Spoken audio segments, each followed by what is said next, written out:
BNP সরকার গঠন করলে পরে আমরা সমগ্র বাংলাদেশে 1 লক্ষ শহর গ্রাম সব মিলিয়ে 1 লক্ষ আমরা হেলথ কেয়ার বা স্বাস্থ্য কর্মী আমরা নিয়োগ করতে চাই। এই এলাকা সহ ঢাকায় 17 এলাকা সহ সমগ্র বাংলাদেশে আরেকটি বড় সমস্যা আছে। আমাদের তরুণ যুবক যারা আছে, তরুণ যুব সমাজের সদস্য যারা আছে, ছেলে হোক মেয়ে হোক, তাদের কাছে অধিকাংশের কাছে শিক্ষার আলো আছে, কিন্তু সমস্যা হচ্ছে অন্য জায়গায়। শুধু শিক্ষিত হলেই হচ্ছে না, তাদের কর্মসংস্থানের অভাব হয়ে গেছে। আমাদের বহু তরুণ যুব সমাজের কোন সদস্য আজও বেকার হয়ে গিয়েছে। এত বড় জনসংখ্যার একটি অংশকে যদি বেকার রেখে দেয়, আমরা বেকার থেকে যাই, তাহলে অবশ্যই আমরা দেশকে সামনের দিকে এগিয়ে নিয়ে যেতে পারবো না।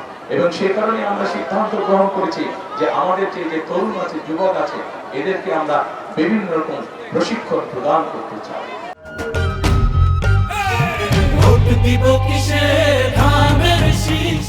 বিভিন্ন ভোকেশনাল ইনস্টিটিউট তৈরি করে, বিভিন্ন টেকনিক্যাল ইনস্টিটিউট তৈরি করে, আইটি সেক্টরে বিভিন্ন প্রশিক্ষণ দেওয়ার মাধ্যমে মানুষগুলোকে আমরা দক্ষ মানুষ হিসাবে গড়ব, যাতে করে দেশের ভিতরে ব্যবসা বাণিজ্য হোক, দেশের ভিতরে চাকরি বাকরি হোক, অথবা বিদেশীয় কর্মসংস্থানের ব্যবস্থা করে যাতে তারা তাদের বেকারত্ব ঘোচাতে পারে।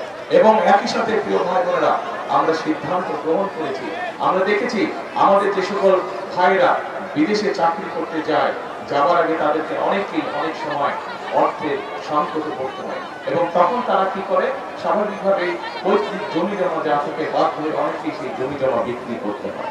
আমরা সিদ্ধান্ত গ্রহণ করছি, ইনশাআল্লাহ বিএনপি সরকার গঠন করলে এখন থেকে যারা বিদেশে যাবে তাদেরকে আমরা ক্ষুদ্র ব্যাংক ঋণের ব্যবস্থা করে দেবো, যাতে সেই টাকা দিয়ে তারা বিদেশে যেতে পারে, পৈতৃক জমি জমা যেন তাদেরকে বিক্রি করতে না হয়। প্রিয় ভাই বোনেরা, আমাদের দেশে একটি বিশাল সমস্যা রয়ে গেছে। বাংলাদেশের মানুষের গ্রামে গঞ্জে যে মানুষগুলো থাকে, শহরেও বিভিন্ন প্রান্তিক মানুষ যারা আছেন, খেটে খাওয়া মানুষ যারা আছেন শহর অঞ্চলগুলোতে, এই মানুষগুলো চিকিৎসা সুবিধা থেকে বঞ্চিত। প্রাথমিক চিকিৎসা অনেকের জন্য পৌঁছে দেওয়া সম্ভব হয় না।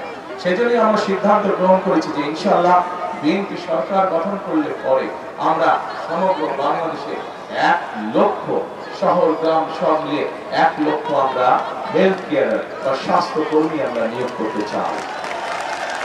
এই স্বাস্থ্যকর্মী নিয়োগ করার মাধ্যমে একদিকে যেমন 1 লক্ষ মানুষের কর্মসংস্থানের ব্যবস্থা হবে, ঠিক একইভাবে এই সকল স্বাস্থ্যকর্মী শহরের সবগুলো জায়গায়, বিশেষ করে যারা স্বাস্থ্য সেবা থেকে বঞ্চিত এই মানুষগুলোর কাছে তারা পৌঁছে যাবে, বিশেষ করে নারীদের কাছে এবং শিশুদের কাছে। এবং যে সকল অসুখ বিসুখ ঘরে বসে চিকিৎসা দেওয়া সম্ভব, সেগুলো তারা ঘরে বসে চিকিৎসা দিবে আমাদের এই স্বাস্থ্য কর্মীরা, যার ফলে আমরা একজন মানুষকে অসুস্থ হওয়ার আগেই যাতে সে সুস্থতা পেতে পারে, অসুস্থ হওয়ার আগেই যাতে তাকে এই বিষয়ে সচেতন করা যায়, আমরা সেই পদ্ধতি গড়ে তুলতে চাইছি। আমরা যদি কম সংখ্যক মানুষকে অসুস্থ হয় এই পরিবেশ তৈরি করতে পারি, তাহলে পরবর্তীতে হাসপাতালে যে মানুষগুলো যাবে তারা কিছুটা হলেও বেটার চিকিৎসা তাদের পক্ষে পাওয়া সম্ভব।